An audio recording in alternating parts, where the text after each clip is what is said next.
Okay, you're on. I just want to thank Justin and T-Pipe for having us here. These forums are very informative for everybody, and there's always generally some really great questions that are brought up, which is enjoyable. If you've seen my signs around, I put on the bottom that experience matters.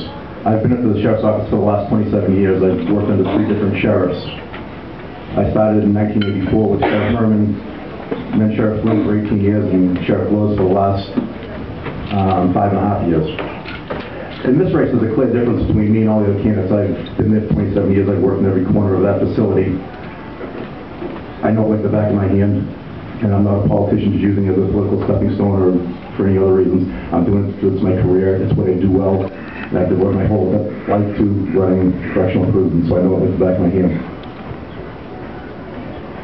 Running correctional facilities nowadays, they're serious business. We've got over 1,200 inmates in the facility that's built for 888. The average life expectancy of a correctional officer is 58 years old. More often than not, correctional officers don't see the 59th birthday. The suicide rate for correctional officers is 39% higher than most other professions. It's a dangerous facility. We have over 55 assaults on correctional staff every year. That's more than one a week.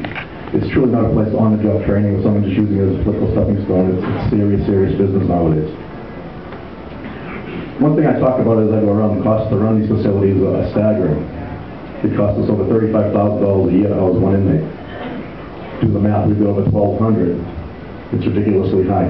And my biggest campaign thing when I go around and talk, we need to reduce our budget. I had started in 1984, the jail budget was $4 million. As we stand here today, the jail budget is almost $42 million. We need to do a better job at keeping people out of jail. Because some people talk about building prisons. Building prisons isn't the answer. We need to do a better job, and I will, as sheriff, do a better job at keeping people out of prison.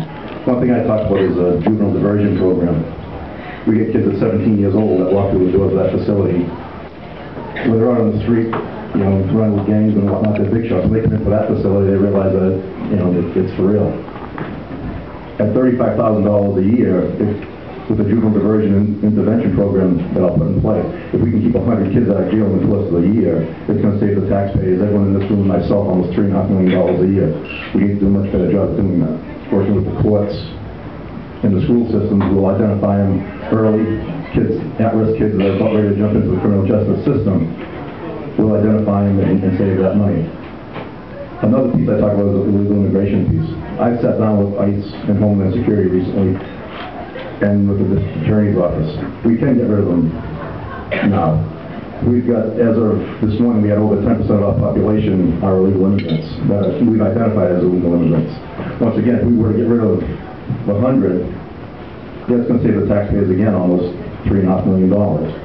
Which we can't get rid of all of them. Some will be going away from murder, rape, and they'll do a long time. But if someone comes to Sterling or Leominster and breaks a window, they get sentenced to a year in jail. It's going to cost everyone in this room $35,000 a year to house that inmate.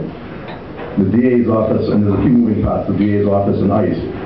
As soon as the expiration of sentence comes up, ICE does come up and pick up the inmate, and they will bring him for a deportation hearing. What I'm proposing is we bring that whole method to the front end of the sentence. He comes in, he's identified. We talk to the DA's office, we suspend the sentence, and as soon as the sentence is suspended, ICE would come and pick up and bring him for the deportation hearing. I want to do the deportation hearing on the front end, which ICE can do. Once they say, okay, Johnny Jones is going back to where he belongs, go to the DA's office, and if the DA's office is willing to suspend that sentence, we can get rid of that inmate on the front end of that sentence, saving $35,000. If the guy gets sentenced to 2 years or something, it's going to save $70,000. Just look at the education you could give one of your children for $35,000 to $70,000 a year. It's astronomical. The community service program that we were talking about earlier here, I was at the table in 1986 when we put that program together. Currently, we have 40 to 50 inmates a day going out with 10 to 12 correctional officers, hitting towns, cleaning up rivers, parks, streams, painting police stations, schools, fire stations. Through the years, that program has saved almost $8 million since inception. That's taxpayers' money. We need to do a better job increasing that program and getting these guys out. It gives them a sense of self-worth. It gives them something to do, and they should pay back to the communities where they committed their crimes. The work release program that we have in place. They get charged, every day that they work, they get charged $10. Just this past year alone, the work release program brought in over $50,000 in room and board. The guys that work paid over almost $40,000 in state and federal taxes. They paid almost $15,000 in child support. So that program is something we should look and expand. It gets them out of the building, keeps them busy all day, and we actually make money off of it. I think we need to do a better job at making money off these guys. Which brings up another issue that's been whether inmates should be paying room and board across the board.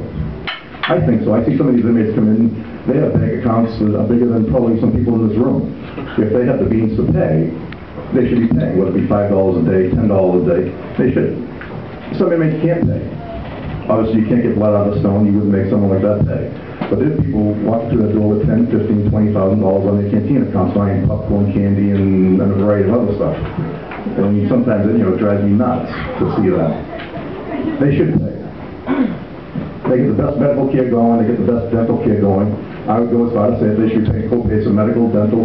We pay over $1 million a year alone just in prescription drug costs for the inmates in this system. A lot of times, we might have a good-looking nurse on that day. The inmate just wants to get out of the cell, take a walk, goes down, says he's got something wrong with him, issues him something. We're paying the prescription drug just so this guy can take a walk. If they were paying some money on the front end of that, they would be taking that walk to get out of their cells. I think we need to do a better job and have a serious look at that to get in total favor of co-pays for inmates.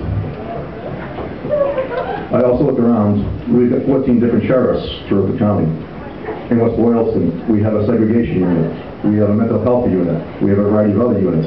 Every other county sheriff throughout the state has the exact same programs. We should be consolidating some of those programs. Middlesex County has a mental health program. We should be sending our inmates to Middlesex County for their mental health piece. If we've got a top-notch segregation unit, Middlesex and other counties should be sending their prisoners to Worcester County. And I think, through some of that consolidation, it can save, once again, some taxpayers some money. But that's essentially my whole platform is saving taxpayers money. I own a small business in Worcester, and I just see the permitting process and a variety of other processes. They charge me $3 for a license, $3,000 for a license. They charge me $250 to apply to get the license. As a taxpayer, quite frankly, I'm sick and tired of getting screwed, probably like everyone else in this room is. And that's one of the major reasons why I'm running, because I think I can run the place more efficiently, save taxpayers dollars while enhancing public safety all at the same time. Programs, a lot of times people don't want to hear or talk about programs for inmates. 80% of them just want to come in and do their 6 months, 9 months, a year and get out. We have a STOP program that I oversee the building, and there's 38 inmates that go to that program. They wake up every morning, they have breakfast, they make their beds, and they do 12 hours of programming. AA, NA, parenting classes, they learn how to balance a checkbook, reintegration, and a variety of other things. The people that go through that program re-offend at 40% less than people that don't go through that program. So the question is, why do we only have 38 people going through that program? We should be putting 100 people through that program. If it cuts back on recidivism by 40%, we should be increasing that program. So I'll just open up for any questions. I'll just end there.